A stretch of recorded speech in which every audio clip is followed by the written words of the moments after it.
and welcome to another episode of Motors for the Masses. Now when you hear the phrase German sports car, what do you think about? Perhaps it's the BMW range, the M2, the M3, the M4, the M5 or even the M6. Maybe it's Audi with their S range or the RS range or even the Audi TT. What do you think about another German manufacturer? Perhaps Porsche? Well, that's what we have for you today. A Porsche.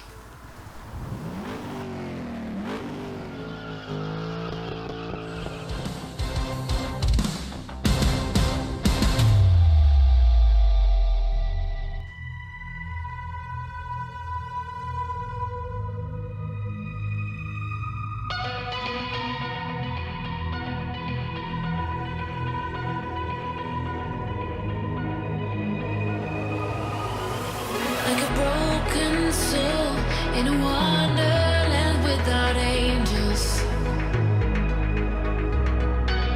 That is how I feel when the mirror shows me a stranger. Yeah. And I know they're just fragments of a world where your absence all I get to see. Take me back to the planet where you and I are still meant to be. 'Cause I'm incomplete when you ain't by my side, when you don't wake up next to me. Yeah, I'm incomplete. I need you here tonight to cover up these empty sheets. 'Cause I'm incomplete.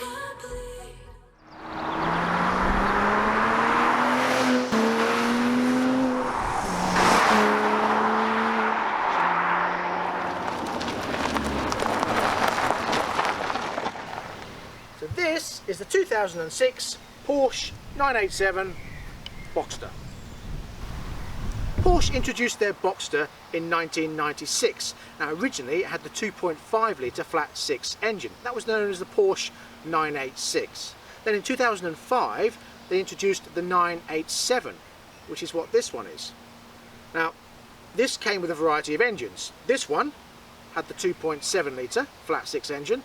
They also did the Boxster S with a 3.2 litre engine, and then later on they introduced the 3.4 litre.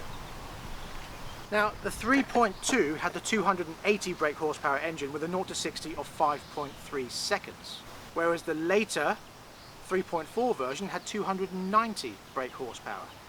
This one has 240 brake horsepower, which is still good for 0 to 60 in 6 seconds flat. That's not too shabby. With a top speed of 159 miles an hour, these produced 199 pounds-foot of torque. It doesn't sound a great deal, but when you've got that combination with this handling package, it actually works pretty well. So what's the advantage of the smaller engine, I hear you ask? Well, it is slightly better on fuel. The book says 29 miles per gallon, but driving around today that's more like 19 to 22. It is slightly cheaper on insurance at Group 43. However, it does produce the same CO2s, which is 229, as the bigger engine model, which means it comes out at a £305 figure per year. I don't think that's too bad for this kind of car, to be honest.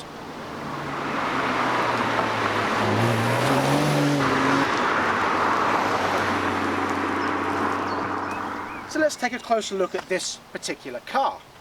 Well, here, where you'd expect the engine to be in a normal car, there is an actual quite sizable boot. Let's have a look.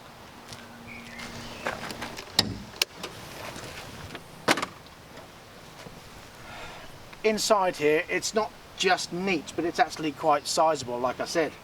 You've got your little access panel here, little cubby hole. Here you've got another one at the top.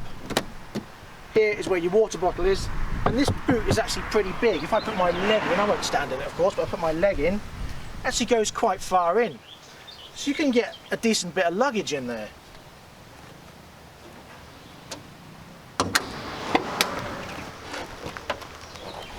In here you've got another boot. Now it's not as big as the front one, but it's a lot wider, and again it's pretty deep. Now I am extremely impressed because I never expected to find this much space to put your luggage on a tiny little two-seater Porsche Boxster. That might leave you with a question, well, where's the engine? It's in there. Which shows, again, how fantastic German engineering is, because the roof is here. So that means it's underneath the roof, and you get boot space, and you got plenty of space at the front. Which leaves you with another question. Where'd you put the fuel? There.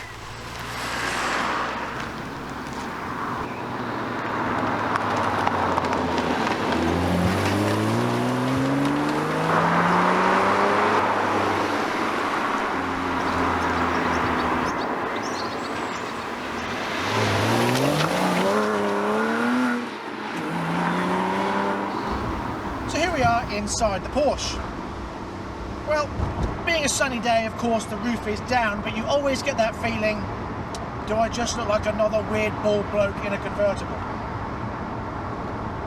No, I don't think I am, and the reason why is because it's not raining. It's when you see people in Porsche convertibles with the roof down and it's cloudy, then you think he's a bit stupid. However, I have to say, driving this, you can certainly tell it's a German-built car. It feels very well put together. It feels like a quality car. Now, I've never driven a Porsche before, and I don't like convertibles. And I've never really been a fan of Porsche's designer photocopy department. But I'm actually quite impressed. I'm a bit shocked, really. I expected to get in this car and think, it feels old, it feels rattly, it feels like a crappy old convertible. But it doesn't, it feels really nice. The best thing about it is being a convertible, you've got that lovely flat six sound behind you.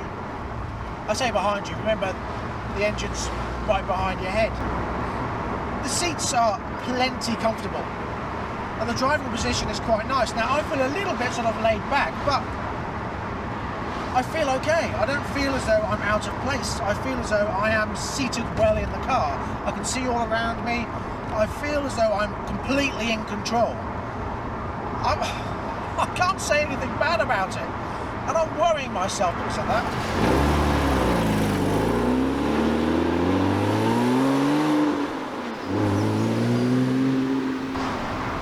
I wanted to get in this car and slam Porsche. But I can't. They've done a good job. Now, of course, this is the facelift version 2 of the Porsche Boxster, so I don't know how to compare this to the earlier 986 model. But this one is actually really nice. Would I buy one for myself? Probably not a convertible, because I still have that bald guy in a convertible thing. But I can't complain about it. It really is a very nice car. Let me put it this way. I would much rather have this than I would an Audi TT convertible or a Mercedes convertible. I'd be happier driving this. So that's a positive.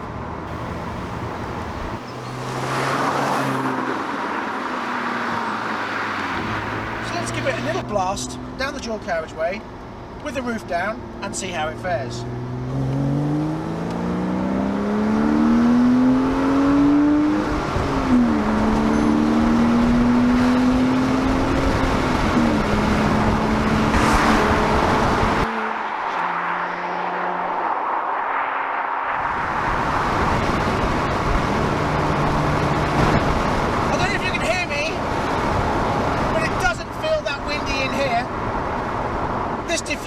Is doing a very good job, and my hair hasn't moved.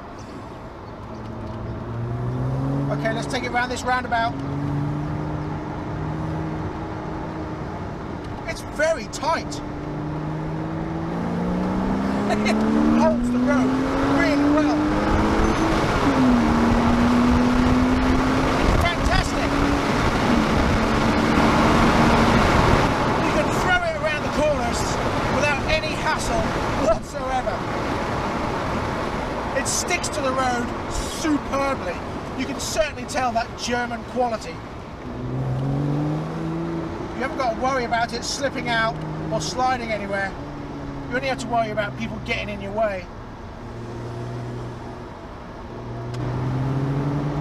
Look at this, look. Very tight to this roundabout here. One hand, very easy. No problem at all.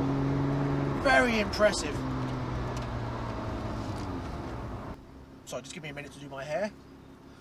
And we're done.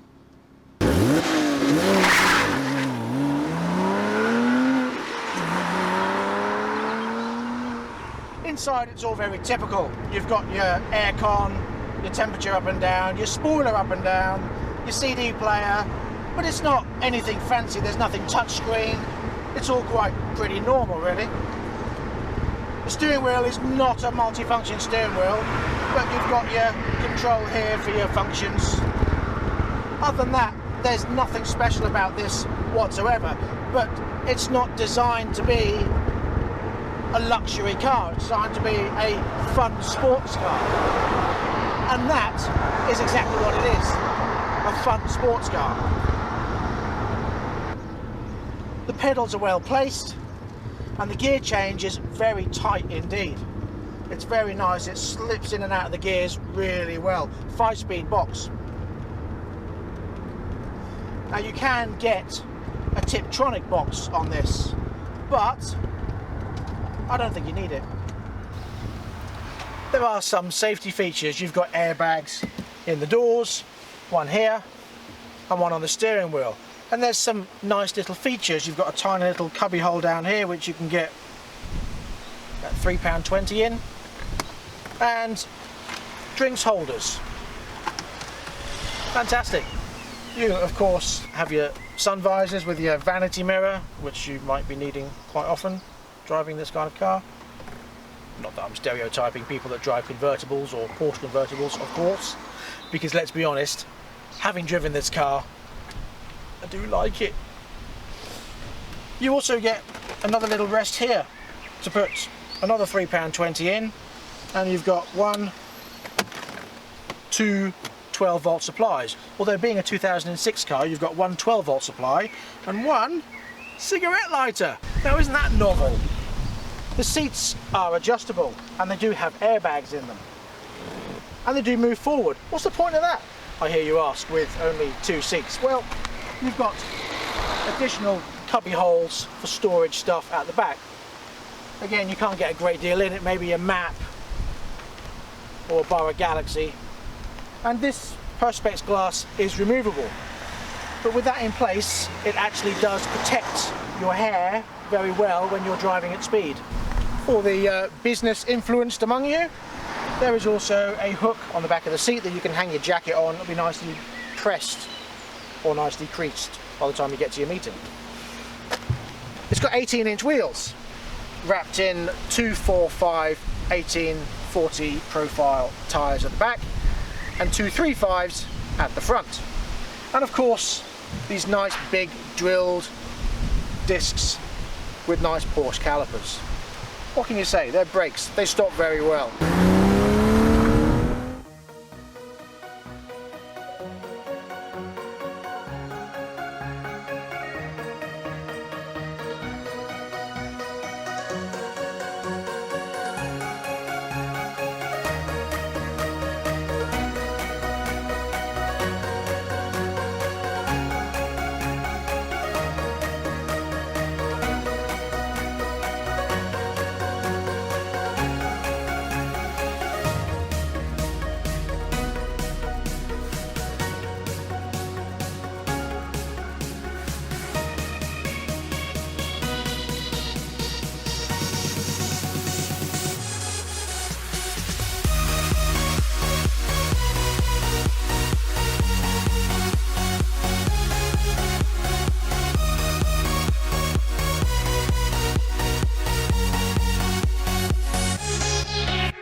So let's see how long it takes to cover up your embarrassment. I mean, stop yourself getting wet when it's raining.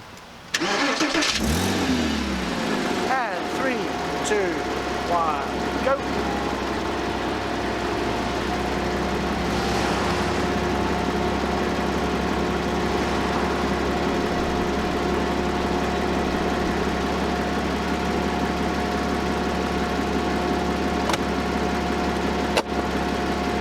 About 15 seconds. Not bad. And then when you're feeling a lot more confident and you want to move down again, you just push this button in here, pull the handle, and go. Time to get burnt once more.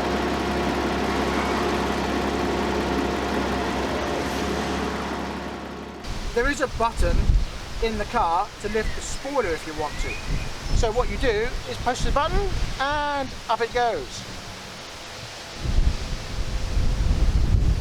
Push it again and it goes down.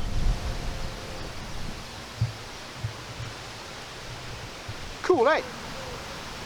Now, there's always been Porsche haters and Porsche lovers.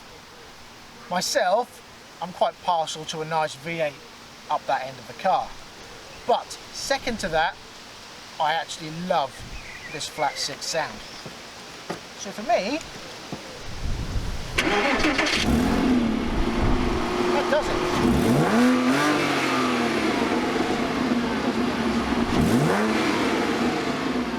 So that brings us to the end of this episode of Motors for the Masses. If you're interested in this actual car, it is for sale. So pop along to CMV Automotive, and the link will be in the description, and have a look. And maybe take it for a test drive. Until next time, thank you very much for joining us. Please check out our other videos, and if you haven't subscribed already, please do that. We also have our Facebook page and Instagram. Until next time, when we're back with more cars, more bikes, more news, and anything else that you can suggest, we'll see you soon. So thank you very much. Remember, please drive carefully, but have fun. Bye-bye.